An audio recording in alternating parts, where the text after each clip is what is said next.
मैंने एक ऐसी कहानी पढ़ी जो 1947 के विभाजन के आसपास की घटनाओं से प्रेरित है, जिसने ये दिखाया कि बंटवारे का सबसे ज्यादा असर भारत और पाकिस्तान दोनों देशों की महिलाओं पर पड़ा, जिससे उनका सब कुछ छीन लिया गया। उनका देश, उनका घर, उनके रिश्ते, उनके सम्मान, उनकी आत्मा, और अंत में जो बचा वो था सिर्फ एक पिंजर।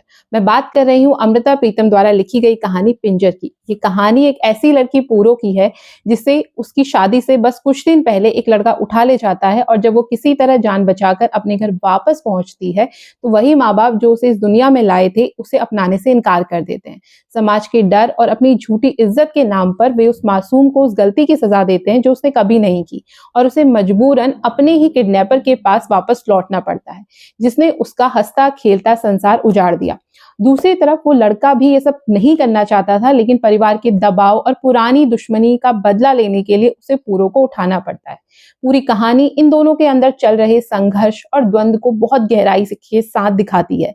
पूरो के दिल में न चाहते हुए भी रशीद के लिए अपनापन और स्नेह जगह बनाने लगता है, और उसे अपनी इस भावना से और ज्यादा नफरत होने लगती है और वो खुद से भी नफरत करने लगती है।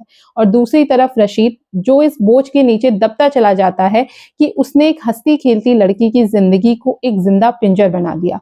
वो बस किसी तरह अपने दिल के इस बोझ को कम करना चाहता था, लेकिन उसका जमीर है जो उसे चैन से जीने नहीं देता। ये कहानी 1947 के विभाजन के समय औरतों के साथ हुए अत्याचारों को इतनी सच्चाई के साथ दिखाती है कि जब आप इस किताब को पढ़ेंगे तो आपकी आंखें बहुत बार भर आएंगी।